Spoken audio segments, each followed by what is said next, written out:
Hi Year 4, this is Pink Group Maths and this is all of your week 10 learning. So I'm going to start with days 1 and 2 together. This week we're learning all about time and you're going to learn how to tell the time to the hour, and then you're going to learn how to tell time to the half hour. Okay, so today and tomorrow it's all about telling time to the hour. Okay, so here is a clock. We don't have any hands on the clock at the moment. Now, this hand or arrow that just came up is the hour hand, and it's the shortest hand on the clock. Okay, the blue hand is the hour hand. This red hand is the minute hand, and it's longer. Okay, so you've got the hour hand and the minute hand. The hour hand is short and the minute hand is long. Okay, so you can see that the hour hand is the shorter hand pointing towards the 8, and the minute hand is the longer hand and it's pointing towards 12. Okay, so when the minute hand is pointing to 12, it is showing a full hour. So we call this o'clock. So when the long minute hand is pointing to 12, you know it's going to be o'clock. So the hour hand is pointing to the 8 and the minute hand is pointing to the 12, which means it's 8 o'clock. So let's have a look at these times. Have a look at the clock. You've got your minute hand, which if you remember is the longer hand. What's that pointing to? What's the longer hand pointing to? It's pointing to the 12, okay? Can you see? The minute hand is pointing to the 12, and the hour hand, which is the shorter hand, is pointing to the 7. So if you remember correctly, whenever the longer minute hand is pointing to 12, that means it's o'clock. So it's 7 o'clock. Let's have a look at this time. I can see that the minute hand, which is the longer hand, is pointing to the 12. That means it's going to be o'clock. Let's see what hour it is. So the hour hand's pointing to the 3. That means it's 3 o'clock. Okay, I'm going to give you a minute to see if you can work out what time it is. Think about where the minute hand is pointing to and where the hour hand is pointing to.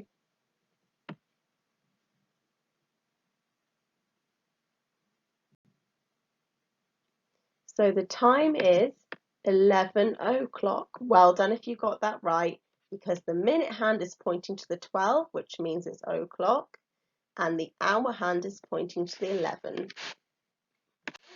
What about this one?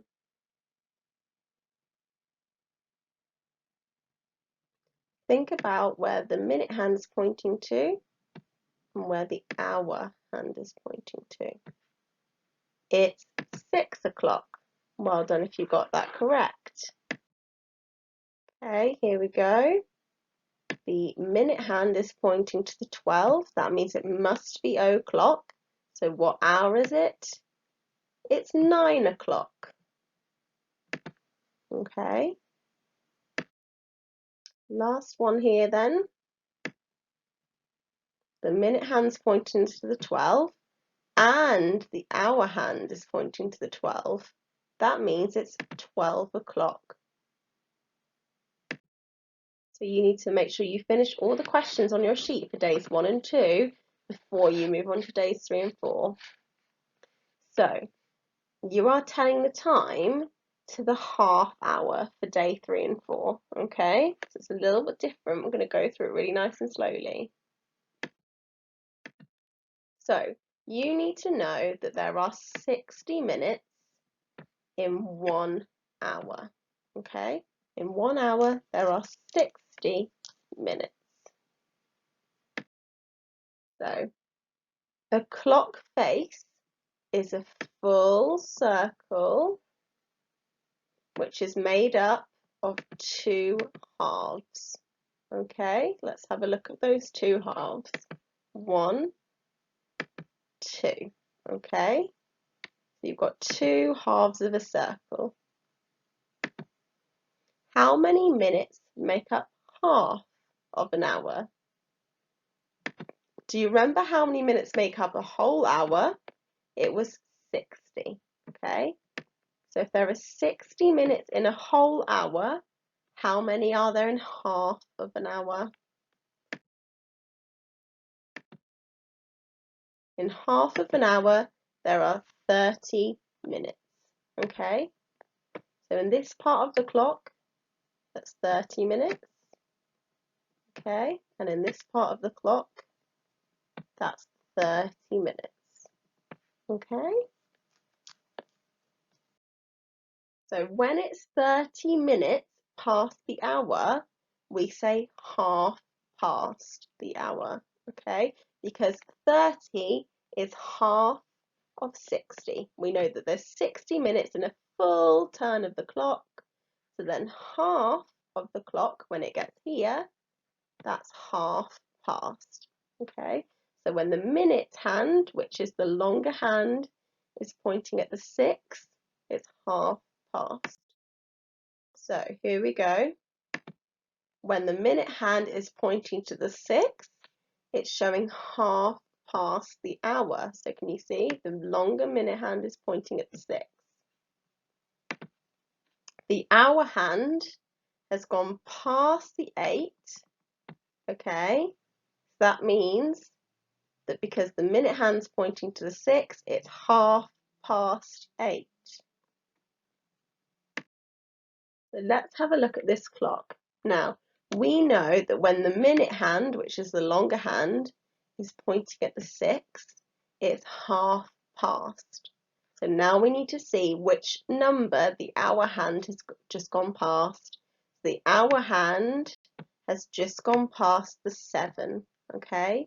Which means it's half past 7. Let's have a look at this time. So we know that our minute hand, that's pointing at 6, which means it's half past. But what is it half past? It's half past, we've just gone past the 1, okay? That means it's half past 1. See if you can work out this one. I'm going to give you some time to have a look. Okay, the minute hand's pointing at the 6, which means it's half past. What has the hour hand just gone past? Which number has it just passed? It has just gone past the 9. That means that it's half past 9. Well done if you got that one right. Okay, what about this one? Okay, when the minute hand's pointing at the 6, we know it's half past, and the hour hand has just gone past the 3. That means it's half past 3. Okay, what about this one? The minute hand is pointing at the 6, which means it's definitely half past, but what has the hour hand just moved past? The hour hand has just gone past the 6 as well. That means it's half past 6. Okay, so good luck with the rest of your learning this week, and remember, when the minute hand's pointing to the 12, it's o'clock, and when the minute hand's pointing to the 6, it's half past.